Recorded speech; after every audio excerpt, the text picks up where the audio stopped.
Everyone, आप सभी का स्वागत है मेरे चैनल पे। अगर आपको मेरे चैनल के फैन फिक्शंस और वीडियो अच्छे लगते हैं तो प्लीज़ गाइस मेरे चैनल को सब्सक्राइब ज़रूर कीजिएगा अगर नहीं करा हुआ है। अगर आपने करा हुआ है तो thank you so much guys. Please मेरी वीडियो को लाइक भी ज़रूर किया कीजिए। चलिए आज का पार्ट स्टार्ट करते हैं। लास्ट पार्ट में मैंने बताया था कि चांसा सरन जिंदा है। शायद मैंने कहीं मेंशन तो नहीं करा कि उनकी डेथ हो गई थी, लेकिन किसी ने मुझसे बोला कि शायद उन्हें डाउट था, तो मैं बता देती हूँ कि नहीं, मेरे फैन फिक्शन में चांसा सरन की कहीं डेथ नहीं है। वो विंग की मदर की तरह उनके साथ रहेंगी। चलिए आगे स्टार्ट करते हैं स्टोरी। लास्ट पार्ट में हमने देखा था कैसे वी वुशान की एक ग्रेट बर्थडे सेलिब्रेशन होती है। विंग को उसकी फैमिली बहुत प्यार और लाड करती है। इस कल्टीवेशन वर्ल्ड के विंग को किसी भी तरह से प्यार की कोई कमी नहीं है। एक माँ है जो चाहे गुस्सा कितना करे पर विंग को बहुत लाड जताती है। वहीं एक ऐसा ब्रदर है जो विंग के लिए कुछ भी करने के लिए तैयार है। हर उसकी गलती में सपोर्ट करने वाला, प्यार करने वाला एक ब्रदर इन लॉ शाओ शिनचेन है। यहाँ इस कल्टीवेशन वर्ल्ड में तो विंग की लाइफ में बस हैप्पीनेस और लव ही लव है। वहीं दूसरी तरफ एक विंग वो भी है जो बहुत पेन में है। वी वुशान को लांग वांगजी ने सजा दे दी बिना ये जाने कि वो सचमुच में गुनहगार था या नहीं। वो तो अपने गुस्से में एक कर बैठा, लेकिन भुगत तो वो बेचारा वी वुशान रहा है जिसकी कोई गलती नहीं थी। वो एक मासूम सा इंसान था जिसने शायद अपनी फैमिली के साथ कुछ समय बिताने के लिए वो लान वांगजी से मिलने गया था, लेकिन अब तो वो 4 साल से बिल्कुल अंधेरे इस कोठरी में बंद है। कहने के लिए ये एक अमीर सोने का पिंजरा है। हाँ, एक ऐसा सोने का पिंजरा जो एक बड़े से महल का एक बड़ा सा कक्ष है। ज़रूरत की हर चीज़ें हैं इस कक्ष में। खाने का कहते ही समय पे आ जाता है, लेकिन उसके बावजूद अंदर से तो विंग एक गुड़ल कोठरी में बंद है जहाँ से वो ना ही किसी से मिल सकता है, ना ही किसी को कुछ कह सकता है, ना ही अपने परिवार वालों से मिलने की इच्छा जाहिर कर सकता है। विंग को लगा था कि शायद वो यहाँ पे ऐसे ही मर जाएगा, लेकिन शायद उसके साथ आज कुछ अलग होना तय था। तभी दरवाज़ा खुलता है। विंग जो हमेशा की तरह एक विंडो के पास बैठ के बाहर उस में रोशनी से देख रहा था, तभी रूम के अंदर किसी को आते ही वो अपने स्ट्रेट पोजीशन में खड़ा हो जाता है। सामने इस समय लांग वांगजी है और लांग वांगजी के पीछे लान शिचेन है। लांग वांगजी और लान शिचेन आज वी वुशान से मिलने आए। ये देख के विंग और ज़्यादा घबरा जाता है। वो पहले की तरह सर नीचे करके अब घबरा के जैसे कोई कांपने लगता है, ऐसे खड़ा खड़ा कांपने लगता है। तभी शिचेन विंग की हालत देख के बीच में बोलते हैं, वांगजी को तो अभी शायद कभी भी विंग का चेहरा भी ठीक से नहीं दिखा होगा, क्योंकि हमेशा विंग उसके सामने ऐसे ही सर झुका के घबरा के कांपता रहता है। उसने शायद ही कभी नज़र ऊपर करके आंखों में आंखें डाल के वांगजी को देखा होगा, और विंग की यही बात वांगजी को सबसे ज़्यादा खटकती है। अब वो एक लांग वांगजी की कॉन्क्यूपाइन है, उसका ओमेगा है, तो उसके अंदर एक कॉन्फिडेंस होना चाहिए जो इस वी वुशान में नहीं है। और वांगजी ना चाहते हुए भी विंग को यहाँ झेल रहा है, क्योंकि वो जियांग्स को अपने एक तरह से साथ रखना चाहता है। जियांग्स हमेशा लेंस क्लैन के लिए खड़े रहते हैं, इसलिए वांगजी इसी वजह से विंग को एक्सेप्ट भी करता है वांगजी की नज़रों में। अब शिचेन बोलते हैं, घबरा क्यों रहे हो वी वुशान? हम जानते हैं कॉन्क्यूपाइन वी वुशान, तुम अपनी गलती की वजह से सज़ा भुगत रहे हो, लेकिन अब तुम्हें 4 साल हो चुके हैं। कम से कम अब तुम्हें अकल आ गई होगी जो तुमने गलती करी थी उसके लिए। और मैंने सुना है कि तुमने अपनी इस बार माफ़ी मांगी है और अपने परिवार से मिलने की इच्छा भी जाहिर की है। मैं तुम्हें बताना चाहता हूँ, हमारे पास भी जिन क्लैन से इनविटेशन आया है उनके नए हायर का, हाँ, तुम्हारी सीजे यानी जांग यालिंग में एक बेबी बॉय हुआ है, एक अल्फ़ा बेबी, जिसके नेम सेरेमनी में उन्होंने तुम्हें भी मतलब एक तरह से लाने के लिए हमसे रिक्वेस्ट करी है, और हम उनके कहने पे तुम्हें अपने साथ यहाँ से ले जाना चाहेंगे। इस बात पे विंग मन में बहुत खुश होता है और तुरंत शुक्रिया शुक्रिया करके अपना सर जोर जोर से हिलाने लगता है। वांगजी इतना रिएक्शन के बाद ही वहाँ से चला जाता है, लेकिन शिचेन वहाँ रहते हैं। वो थोड़ा आगे आते हैं और विंग के कंधे पे हाथ रखते हैं और बोलते हैं, वी वुशान, मैं नहीं जानता क्यों, पर तुम क्यों इतना डरते हो? तुम्हें अपना ज़्यादा घबराने की ज़रूरत नहीं है। माना कि तुमसे गलती हुई थी, लेकिन अब तुम्हें उसकी सज़ा मिल चुकी है। अब अच्छे से तुम तैयार होना, और अब तुम इतने समय बाद अपनी सीजे और उनके न्यू बॉर्न बेबी से मिलने जा रहे हो, तो मेरे ख्याल से तुम्हें कुछ स्पेशल ले जाना भी चाहिए। तुम्हें खर्चे के लिए हमेशा लान वांगजी की तरफ से पैसे मिलते होंगे, तो तुम उन पैसों से अगर चाहो तो कैरी टाउन जाकर कुछ सामान भी खरीद सकते हो। मैं तुम्हारे साथ कुछ गार्ड्स भेज दूंगा। शिचैन विंग को उसके पसंद से कुछ खरीदने के लिए कैरी टाउन जाने का मौका दे रहे हैं। इस बात से विंग बहुत खुश हो जाता है और वो स्माइल करके शुक्रिया शुक्रिया करने लगता है, जिसे शिचैन वहाँ से स्माइल करते हुए चले जाते हैं। वहीं विंग जैसे ये सुनता है तो मन में बहुत खुश होता है, लेकिन उसे याद आता है कि एक बार भी उसके पास तो कोई पैसा आया ही नहीं। हाँ, जैसे अभी शिचैन बोल के गए, लांग वांगजी के हर कॉन्क्यूपाइन की तरह विंग के नाम के भी हर मंथ अलाउंसेस मिल जाते हैं, यानी उसके खर्चे उठाने के पैसे, जो शायद मैडम यू या जैन फैमिया विंग तक पहुंचने ही नहीं देते। वो शायद अब तक विंग के पास नहीं है, इसलिए विंग बेचारा स्ट्रेस में आ जाता है। अब वो कैसे मतलब एक तरीके से अपनी सीजे और उस बेबी के लिए टॉय लेगा, वो ये सोचता है। इसलिए वो घबराहट में अपने पास जो कुछ ज्वेलरी उसे तब मिली थी, मतलब जब उसकी शादी हुई थी, तो कुछ यांग्स क्लैन ने, कुछ लैन क्लैन ने उसके मतलब जब कॉन्क्यूपाइन सेरेमनी होती है उस समय जो उसे कुछ थोड़े बहुत गिफ्ट मिले थे, वो उनमें से ही कुछ सामान ले लेता है, ये सोच के कि वो इनके एक्सचेंज में यानी के लिए कुछ ले लेगा। आज भी इतने टाइम बाद अपने कमरे से बाहर निकल रहा है। वो बाहर खुली हवा में जा सकता है। उस चीज़ की उसके मन में बहुत खुशी और एक्साइटमेंट है, इसलिए वो बहुत जल्दी से अपनी खुशी और एक्साइटमेंट में मेन डोर की तरफ जा रहा था। वो अच्छे से तैयार होके अच्छे से उसने अपने आप को रेडी करा था, और खुशी और एक्साइटमेंट में वो इतनी जल्दी जल्दी जा रहा था कि वो ध्यान ही नहीं देता कि वो गलती से किसी से टकरा गया है।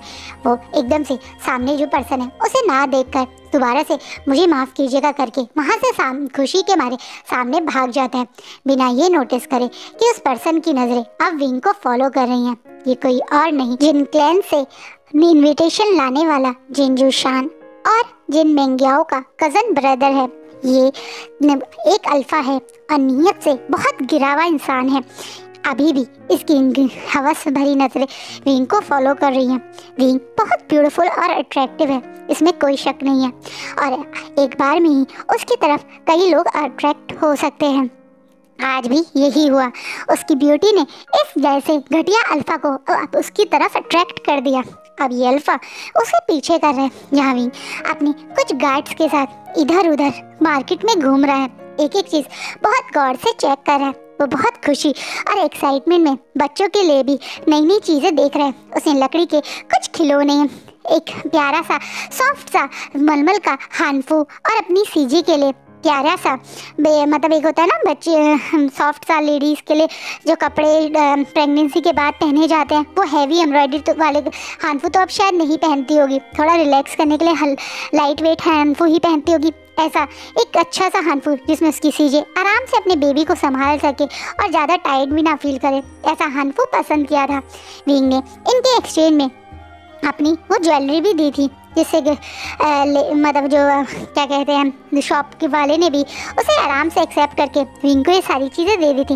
विंग बहुत खुशी और एक्साइटमेंट में इन सारी चीज़ों के साथ महल के पास ही पहुंच रहा था। तभी अचानक से एक मतलब एक घोड़े की गाड़ी वहाँ से निकलती है, जिसे विंग थोड़ा सा लड़खड़ा के नीचे गिर जाता है। पास में मिट्टी होने के कारण विंग के कपड़े और उसके वो सामान जो वो लाया था वो मिट्टी में गंदे हो जाते हैं। वहीं विंग अब वापस महल के अंदर तक आ गया था, इसलिए उसके वो गार्ड वहाँ से चले जाते हैं, क्योंकि शिचैन ने उन गार्ड्स को महल के बाहर से जब तक वो शॉपिंग कर रहा था तब तक गार्ड करने के लिए ही बोला था। महल में आने के बाद उन गार्ड्स को वापस अपनी ड्यूटी पे चले जाना था, इसलिए विंग यहाँ पे अकेला था। अब विंग अपने पैरों पे बैठ के उन खराब सामान को देख के मन में दुखी हो रहा है। आज उसने पूरा दिन लगाया, इन चीज़ों को पसंद किया, और आखिरी में यहाँ पे आके एक किसी इंसान की लापरवाही की वजह से उसके कपड़े और वो सब चीज़ें खराब हो गई। विंग और रोता हुआ इमोशनल हो रहा था। तभी एक उसके कंधे पे किसी का हाथ महसूस होता है। विंग अपनी नज़र ऊपर करके देखता है तो सामने वही अल्फा यानी जिन क्लैन का वो अल्फा खड़ा हुआ था और वो विंग को बड़े ही मासूमियत और एक तरह से कहते हैं ना नकाब वाला एक्सप्रेशन के साथ बोलता है, अरे तुम रो क्यों रहे हो, क्या हुआ? अगर ये सामान खराब भी हो गया तुम ऐसे रो के क्यों अपने आप को अपसेट कर रहे हो? तुम चिंता मत करो, मेरे पास बहुत सारे सामान हैं जो मैंने खरीदे थे यहाँ ही कुर्गुसु से तुम अपनी सिस्टर इन लॉ के लिए। तुम चाहो तो उनमें से कुछ पसंद कर सकते हो। इस बात पे विंग बड़ी बड़ी आंखों से उसकी तरफ देखता है और थोड़ा डरते हुए घबराते हुए, आप कौन और क्यों आप मुझे अपना सामान देंगे? विंग की इस आवाज़ को सुन के तो ये अल्फा और ज़्यादा इमोशनल वो एक होता है ना एक्साइटेड हो जाता है और ज़्यादा विंग की तरफ अट्रैक्शन फील करता है और बोलता है, क्योंकि मैं तुम्हारी सीजे का ब्रदर इन लॉ हूँ और मैं भी जानता हूँ कि तुम्हारी सीजे तुम्हारा कितना इंतज़ार कर रही हैं। वो तुम अगर खाली हाथ जाओगे तो हो सकता है अपसेट हो जाए, इसलिए तुम मेरे द्वारा लाए हुए तोहफे दे देना। मेरा क्या है, मैं दोबारा से जिन क्लैन से कुछ लेकर उन्हें दे दूंगा। इस बात पे विंग को लगता है ये अल्फा कितना अच्छा है, ये विंग की कितनी हेल्प कर रहा है, इसलिए विंग को स्माइल करता हुआ शुक्रिया करता है, जिससे वो पर्सन अब प्यार से विंग को हाथ देता है, जिसे विंग यही सोच के कि अल्फा अच्छा होगा, ये अल्फा इतना विंग की मदद कर रहा है, उसके हाथ पे कर से सपोर्ट से खड़े होता है। अब वो पर्सन बोलता है, चलो मेरा कक्ष मतलब मैं तुम्हें वहीं पर एक मदद करूँगा, चलो। जिससे विंग भी यही सोच के कि हाँ वो कक्ष में जाएगा, वहाँ से कुछ टॉयज या कुछ सामान पसंद करके वापस अपने कक्ष में आके उन्हें पैक कर लेगा। वो यही सोच के वहाँ से इस अल्फा के पीछे पीछे चला जाता है। विंग जैसे ही कक्ष में आता है वो अल्फा तुरंत उस गेट को बंद कर देता है, जिसे विंग घबरा जाता है और बोलता है, आप दरवाज़ा क्यों बंद कर रहे हैं? मैं चला बस थोड़ी देर के लिए ही यहाँ रुकूंगा, फिर मैं चला जाऊँगा।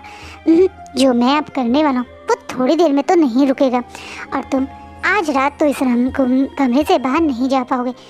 ये आप क्या बोल रहे हैं? विंग अब डरते हुए घबराते हुए थोड़े 2 कदम पीछे होते हुए उस अल्फा को देख रहा है। वो अल्फा जो थोड़ी देर पहले इतना मासूम सा चेहरा बना के घूम रहा था, अब उसके चेहरे पे एक अजीब से घिनौने से एक्सप्रेशन है, जैसे उसे लग रहा है कि उसके चाल में ये शिकार मतलब एक होता है ना शिकारी की तरह कि उसके जंगल में ये फंस ही गया, इसलिए वो ऐसे विंग को देख रहा है। वहीं विंग को अब इसकी ये नज़रें और इसके एक्सप्रेशन बिल्कुल अच्छे नहीं लग रहे, इसलिए वो विंग अब उसे साइड से होके मुझे आपके तोहफे नहीं चाहिए कह के घबराता हुआ तुरंत रूम से बाहर जाने की कोशिश करता है, जिसे वो अल्फा पीछे से पकड़ लेता है, जिससे विंग अब गुस्से में मुझे छोड़ो करके जोर जोर से चीखने लगता है, जिससे वो अल्फा उसके फेस को पकड़ लेता है और बोलता है, अगर तुम ज़्यादा जोर से चीखोगे तो कोई यहाँ आ जाएगा और फिर पहले की तरह अभी भी सब तुम्हें गलत मानेंगे और हो सकता है कि इस बार मैं लान वांगजी और तुम्हें किसी काल कोठरी में फेंक दे। क्या तुम ऐसा चाहते हो? नहीं ना, तो बस एक रात मेरे साथ स्पेंड कर लो और उसके बाद आराम से ऐसे रहना जैसे तुम्हें और मुझे किसी को ने देखा ही नहीं। इस बात पे अविंग और ज़्यादा घबरा जाता है, पर वो अब इस इंसान के साथ एक मिनट भी नहीं रह सकता। माना कि वो मतलब अपने आप को लिए कभी स्टैंड नहीं ले पाता, लेकिन वो अपनी इज्जत को इस तरीके से तो गवाते हुए नहीं जाने दे सकता, इसलिए वो बहुत गुस्से में उस अल्फा को धक्का देता है और गेट खोल के वहाँ से भाग जाने लगता है। इस बात पे वो अल्फा भी उसका पीछा करने की कोशिश करता है, लेकिन थोड़ी सी दूर जाने के बाद विंग जैसे कहीं हवा में गायब हो गया ऐसा फील होता है। उस अल्फा को विंग नहीं मिलता, क्योंकि विंग अब अंधेरे में जैसे उस तरफ दौड़ने लगता है, महल की उल्टी तरफ जो जंगल सा इलाका था वहाँ पे। वहीं वो अल्फा उस तरफ विंग जा सकता है उसने सोचा ही नहीं था, लेकिन विंग अब रोते हुए बहुत ज़ोर से भाग रहा है। कहीं ना कहीं उस अल्फा की बात विंग के दिमाग में है। विंग अगर किसी को जाकर सच बोलेगा तो क्या कोई इसकी बात पे भरोसा करेगा? वो उसके कमरे में क्या कर रहा था, जब उससे पूछा जाएगा तो कोई इसके ऊपर भरोसा नहीं करेगा। उस अल्फा की बातें कहीं ना कहीं सच है। सब विंग पे कोई ट्रस्ट नहीं करता, विंग के लिए कोई है ही नहीं। वो क्लैन जिसने विंग की शादी ज़बरदस्ती या ये भी कह दिया जाए विंग को ज़बरदस्ती इसे किंग का कॉन्क्यूपाइन बना दिया, वो क्लैन विंग का साथ देगा? कभी नहीं। अगर विंग का उस क्लैन को साथ ही देना था तो कब 4 साल से विंग इस काल कोठरी में बंद नहीं होता। विंग के नाम के वो पैसे भी लेते हैं, वो क्या ही विंग को सपोर्ट करेंगे। और वो अल्फा जिससे विंग मतलब बंद गया है, या जो विंग का एक तरह से अल्फा है, वो भी विंग को कहाँ अपना मानता है। उसने तो पहली बार भी विंग को मौका नहीं दिया। कौन है विंग का? कोई नहीं। इस दुनिया में विंग के लिए कोई नहीं है। और विंग की वो लास्ट होप कि वो अपने सीजे से मिलेगा, वो भी चली जाएगी। उसकी सीजे भी उससे कितना डिसअपॉइंटेड होगी ना, क्योंकि विंग खाली हाथ उनसे मिलेगा। विंग ये बातों की तरह ये बातें सोच के बस अंधेरे में दौड़ रहा है। उसे महसूस ही नहीं होता कि वो दौड़ते दौड़ते कोल्ड पाउंड के पास आ गया है। ये पाउंड एक स्पेशल टाइप की लैंड क्लैन की सीमा है, जहाँ पे सिर्फ लैंड क्लैन के खास लोग यानी लान कुरान, लान शिचेन और लान वांगजी ही आ सकते हैं। लेकिन इस समय ये इतने अंधेरे में वहाँ कोई गार्ड नहीं करता और अधिकतर वहाँ कोई जाता भी नहीं, तो विंग अकेले वहाँ पहुँच जाता है। विंग उस बड़े से कोल्ड पाउंड के पास खड़ा है। यहाँ पे पानी भरा हुआ है। विंग अब बिना कुछ सोचे समझे उस पानी के अंदर घुस गया है और बस उन बातों को याद कर रहा है जो बचपन से लेकर अब तक उसके साथ हुई हैं, अब तक जो उसने फेस की हैं, यानी वो सब कुछ जो विंग ने अब तक सहा है। उसके मदर की और फादर की डेथ, उसके बाद यंग्स क्लैन में उसका वो पेनफुल चाइल्डहुड, बड़े होते ही ज़बरदस्ती उसकी मर्जी के खिलाफ उस 16 साल के ओमेगा को लांग वांगजी के साथ बांध देना, ये 4 साल का पेनफुल लैंड क्लैन में उसका वो शादीशुदा कह दो या फिर कॉन्क्यूपाइन वाली जो उसने लाइफ बिताई, उस लाइफ विंग के लिए अब कुछ भी नहीं बचा है। विंग को लग रहा है जीने का क्या फ़ायदा, वापस कोठरी में बंद हो जाने से अच्छा है कि वो अपनी लाइफ को एंड कर दे। वो यही सोच के अब इस कोल्ड पाउंड में अंदर की तरफ जाता जा रहा है। धीरे धीरे पानी बढ़ता जा रहा है और वो विंग उसके अंदर डूबता जा रहा है। विंग बिल्कुल डूब चुका है। अब विंग का सर भी नहीं दिख रहा है। एक तरीके से विंग इस कोल्ड पाउंड के अंदर डूब चुका है, ये चीज़ किसी को नहीं दिख रही है। वहीं दूसरी तरफ विंग जैसे ही पानी के अंदर जाता है तो उसे एक अजीब सी रोशनी दिखती है, एक बहुत ज़्यादा शाइनी रोशनी। विंग जो पानी में डूब रहा है वो नीचे नीचे उस रोशनी के अंदर समा जाता है। वहीं दूसरी तरफ भी एक विंग है जो इसी तरीके से पानी के अंदर चलाता जा रहा है। वो कुछ हाथ पैर चलाने की कोशिश भी कर रहा है, बाहर निकलने की कोशिश कर रहा है, लेकिन जैसे ये तेज रोशनी उसे अंदर की तरफ खींच रही है। ये विंग कोई और नहीं बल्कि दूसरी कल्टीवेशन वर्ल्ड का वीर वुशान है, जो आज सुबह बड़े मन से खुश होके अपने फैमिली के साथ ब्रेकफास्ट के लिए गया। जहाँ जाते ही उसके सर पे एक बहुत बड़ा बम फूट गया।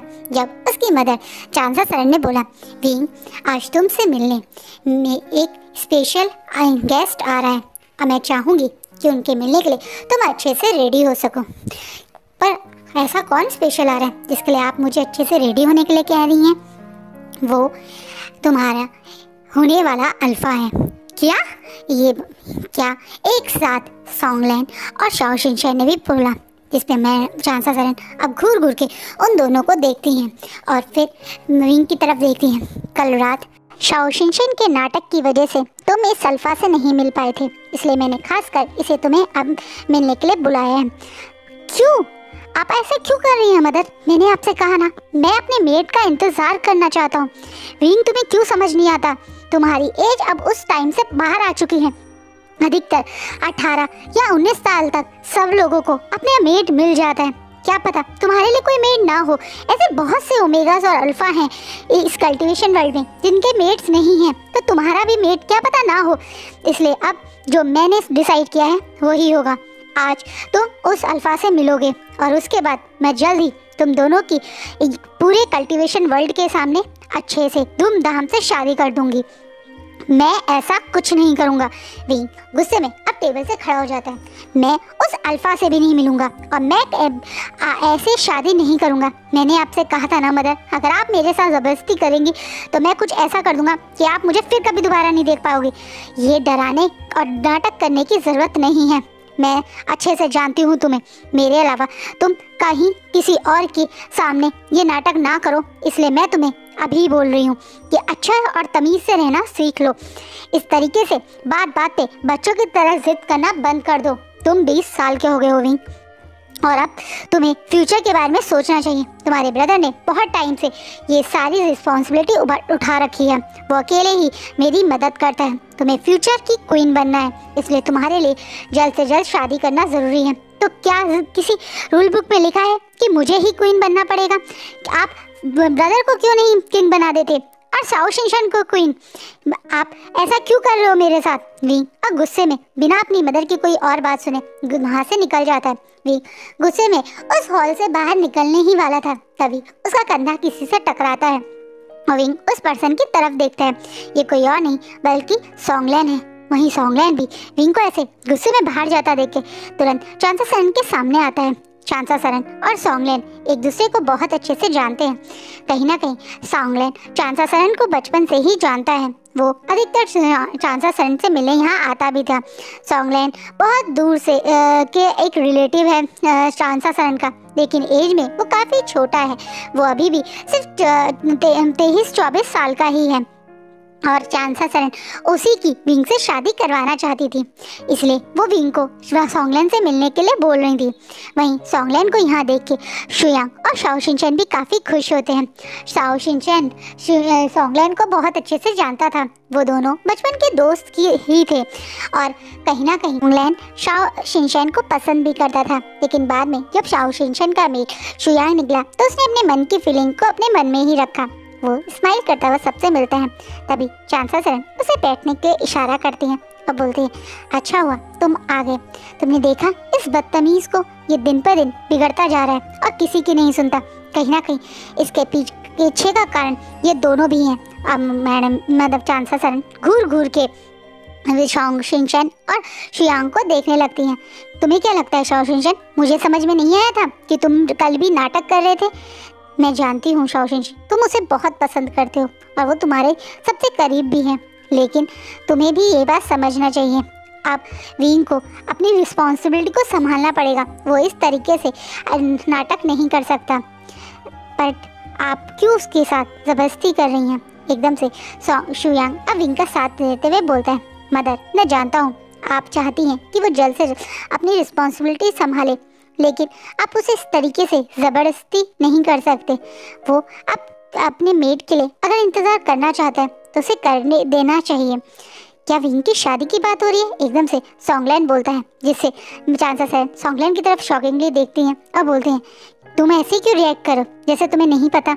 मैंने तुम्हारे मदर और फादर से बात करी थी, बल्कि आज तुम्हें यहाँ बुलाने का कारण भी तो यही है। क्या उन लोगों ने नहीं बताया कि मैं तुम्हारी शादी अब विंग से करवाना चाहती हूँ? ये बात सुनने के बाद शाओ शिनचैन, शुयांग और सबसे बड़ा झटका तो सोंगलैन को लगता है। सोंगलैन एकदम से बोलता है, क्या ये आप क्या बोल रहे हो आंट? मैं विंग से शादी? क्यों? तुम विंग से क्यों शादी नहीं करना चाहते? तुम्हें अच्छे से पता है विंग बचपन से तुम्हारी आंखों के सामने पला बड़ा है।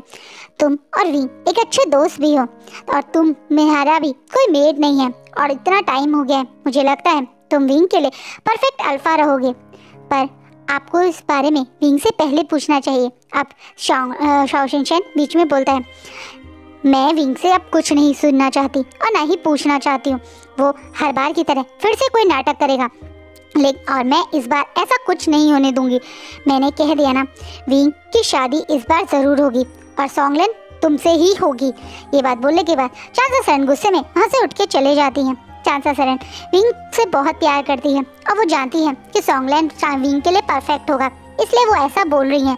वहीं विंग के साथ अपनी शादी के बारे में सुन के सोंगलैन वहाँ से मतलब टेंशन में जाने से पहले एक बार पीछे मुड़ता है और शुयांग और शाओ शिनचैन से बोलता है, मुझे माफ़ करना, मुझे आने से पहले ये बात नहीं पता थी तो शायद मैं यहाँ नहीं आता, पर अब मैं यहाँ आके ये बात साफ साफ बोलना चाहता हूँ। तुम दोनों आंट को बता देना कि मैं विंग से शादी नहीं कर सकता और मैं वापस घर जा रहा हूँ। आंट मुझे बहुत प्यार करती हैं और मैं भी आंट की बहुत रिस्पेक्ट करता हूँ, लेकिन मैं विंग के साथ इस ज़बरदस्ती के रिश्ते में नहीं बन सकता। सिर्फ विंग ही नहीं बल्कि मैं भी विंग को मन से एक्सेप्ट नहीं कर सकता। मैं विंग के लिए ऐसा कुछ फील नहीं करता हूँ और ना ही कर पाऊँगा। प्लीज़ मेरी तरफ से तुम आंट से माफी मांग लेना। ये बात बोलने के बाद भी सॉन्गलैंड वहाँ से निकल जाता है। वहीं शाओ शिनचैन और शुयांग बीच में बैठे रह जाते हैं। उन्हें कुछ समझ नहीं आता वो क्या करें। यहाँ तो तीनों के तीनों गुस्से में एक दूसरे को कुछ बोल के निकल गए हैं, लेकिन ये दोनों किससे क्या बोलें। अब शुयांग और शाओ शिनचैन एक दूसरे की तरफ देखते हैं और बोलते हैं हमें पहले मदर को मनाना चाहिए। मदर आज कुछ ज़्यादा ही गुस्से में है, शायद कल मेरी हरकत के बाद वो और ज़्यादा नाराज़ हो गए होंगी। अब शुयांग और शाओ शिनचैन कल की बात पे एक दूसरे से बोलते हैं हाँ हमें उन्हें मनाना चाहिए। और ये दोनों अब चांसा सरन को मनाने लग जाते हैं, इस कारण कि वो जानते हैं कि चांसा सरन को शांत करना पहले ज़्यादा जरूरी है। विंग को तो वो दोनों मिलकर मना ही लेंगे। वहीं विंग गुस्से में अब अपने क्लैन से दूर, हाँ आज वो गुस्से में अपने क्लैन की नॉर्मल लेक से दूर एक पहाड़ों के बीच में एक क्लोल पाउंड के पास आ जाता है। इस पाउंड के आसपास अधिकतर ठंड रहती है और यहाँ कम लोग ही आते हैं। विंग यहाँ कभी कभार आता है और वो अब यहाँ आके उस पाउंड के पास बैठ के गुस्से में उस पाउंड में जोर जोर से पत्थर फेंक रहा है। तभी उसके पास सॉन्गलैंड आ जाता है। सॉन्गलैंड विंग के बिल्कुल पास में बैठता है और विंग सॉन्गलैंड को देख के यहाँ थोड़ा सा गुस्से वाला मुंह बनाता है और बोलता है तुम ही हो ना जिसे मदर ने मेरे लिए चॉइस किया है। मैं जानता हूँ मदर तुम्हें बहुत पसंद करती है, लेकिन मैं तुमसे शादी नहीं करूँगा। विंग अब गुस्से में और जोर से एक पत्थर पानी में फेंकते हुए बोलता है, जिसे सॉन्गलैंड समझ जाता है कि वो पत्थर अगर पानी में नहीं फेंका होता तो पक्का विंग उसके सर पे फेंक देता। इसलिए वो थोड़ा सा अपना फेस सीरियस करता है और बोलता है अरे यार तुम मुझ पे इतना गुस्सा क्यों कर रहे हो, मेरी इसमें क्या गलती। यहाँ आने से पहले तो मुझे भी नहीं पता था कि आंट और फैमिली में ऐसी बात हुई है, वरना मैं यहाँ आता ही नहीं। मुझे तुम जैसी आफत से तो बिल्कुल शादी नहीं करना। तुम तो इतने खतरनाक हो कि एक मिनट नहीं लगेगी तुम्हें मेरी बॉडी को मेरी सोल से अलग करने में। मैं तुमसे शादी बिल्कुल नहीं करूँगा। विंग इस बात पे चेहरे पे स्माइल कर लाता है और बोलता है ये तो बहुत अच्छा किया तुमने। अगर अपनी जान बचानी थी तो तुमने एकदम सही डिसीजन लिया, वरना सचमुच में मैं तुम्हें मार ही देता। मैं अभी शादी नहीं करना चाहता, पर मदर मानती ही नहीं। मैंने कितनी बार मदर को समझाने की कोशिश की, मुझे कुछ समय चाहिए, उसके बाद मैं खुद उनकी बात मान लूंगा, लेकिन वो पता नहीं जिद में अड़ गई हैं। जैसे उन्हें मुझसे मेरी शादी करवाना इतना ज़्यादा ज़रूरी है कि वो सांस भी नहीं ले पाएंगी बिना मेरी शादी करे हुए। विंग का साथ देते हुए अब सॉन्गलैंड भी बोलता है ये तो तुमने सही कहा।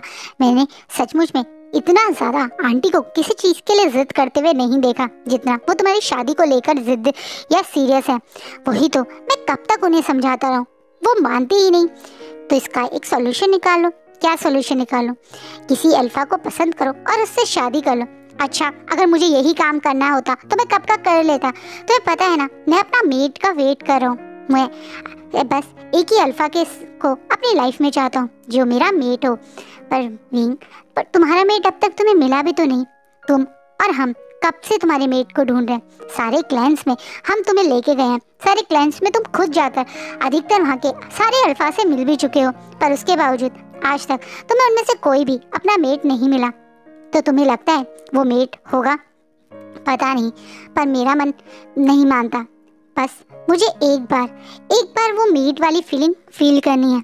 मैंने देखा है किस तरीके से मदर और फादर की आंखों में एक दूसरे के लिए प्यार था, किस तरीके से ब्रदर और ब्रदर इन लॉ एक दूसरे को प्यार करते हैं। मैं वही चीज़ फील करना चाहता हूँ।